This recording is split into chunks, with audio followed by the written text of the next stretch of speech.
Kita nyo to sa reels ko guys. Sa isa araw, umabot siya ng 6.3 million views. Ipakita ko sa inyo kung paano ko to ginawa. Dali lang talaga to. Kaya nyo to. Let's go!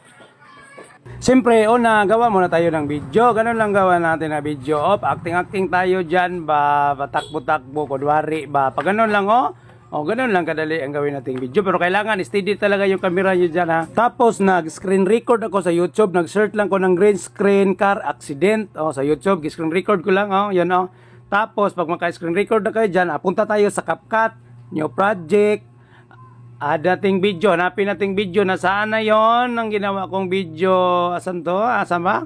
Ito na, ayan na, i-add lang natin yan, pag na-add na yan, pindutin aspect ratio, 9.16, piliin, importante yan, check lang kung okay na. Tapos, play lang ang video, ang gawin nyo dyan, kailangan ang magawa kayo ng video, yung ang camera nyo, hindi gumagalaw, yung iba kasi gumagalaw yung mga camera nila, kaya nag-edit, hindi siya ma-perfect, kailangan hindi gumagalaw, gamit kayo ng stand, kung pwede, ipitin nyo ng bato, kung hindi, gapusin nyo, itali nyo ng pisi, o ano bang gawin nyo, basta hindi talaga gumalaw. Tapos, pindutin ng plus. Tapos, hanapin natin yung video na screen record galing sa YouTube. Baka itong na screen record ba? Nasaan na yun? Nandito lang yan. Ayan na.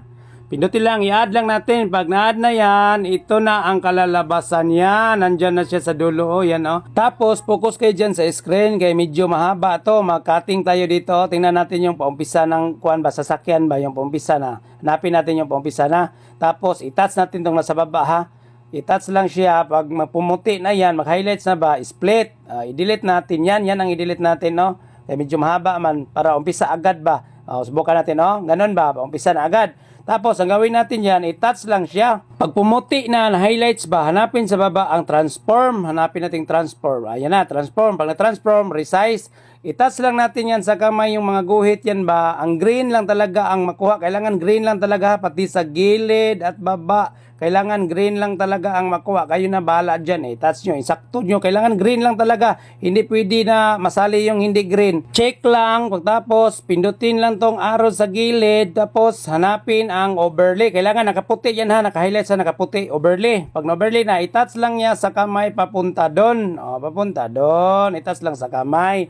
Tapos, ang gawin natin, i-touch yung video. Tapos, mag-split. I-delete yung una kasi medyo mahaba. I-delete. Pag na-delete na yan, siyempre, lumalayo man yung green screen, i-touch lang natin, papunta doon. Madali lang, huwag kayong maglito-lito dyan. Papunta doon kasi pinutulan man natin yon.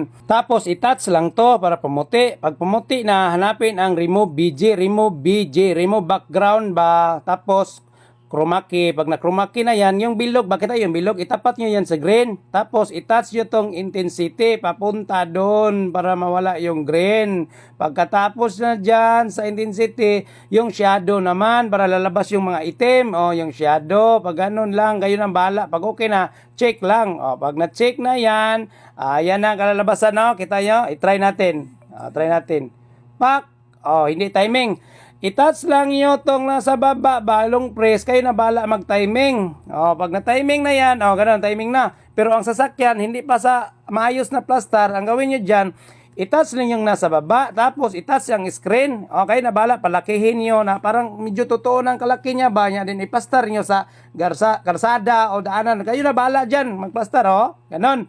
Tapos, ang gawin nyo dyan, pindutin tong sa baba, yung green screen ba, pindutin. Tapos, isakto nyo dyan sa puti na line. Then, sa may dulo banda ba, hanapin natin yung press. I-press natin para hindi mawala yung kutsi pagkatapos bongga. Pag na-press na yan, parang picture lang yan. Ang gawin natin, subukan natin, tingnan nyo, hindi na yan mawala. Paglakad ng tao, umalis yung tao, nandyan pa din ang kutsi kasi naka-press man yan. Tapos, itong sobra, ang dulo, i-touch lang, split, delete. Ang CapCut, i-touch lang niya, i-delete. Tapos, punta tayo sa audio. Pindutin lang tong arrow sa gilid. Tapos, pindutin ang audio. Tapos, pindutin sound effect. Pag lumabas na yung mga ganyan, pwede na kayong mag-search dyan ng car accident. Kayo na mamili. Marami kasi dyan mga klase-klase lang tunog ng parang bumangga na sasakyan. Kasi car accident ang sinesearch nyo. Kayo dyan mamili. Tapos, i-timing nyo. Kayo na mag-timing dyan. Long press nyo lang din sa kamay. I-touch sa kamay. Diba? Ganun lang. Kayo na bala mag-timing. Ganun lang kadali, guys. Paki-share na lang, guys. Paki-follow na lang pod para makatulong sa mga baguhan. Salamat!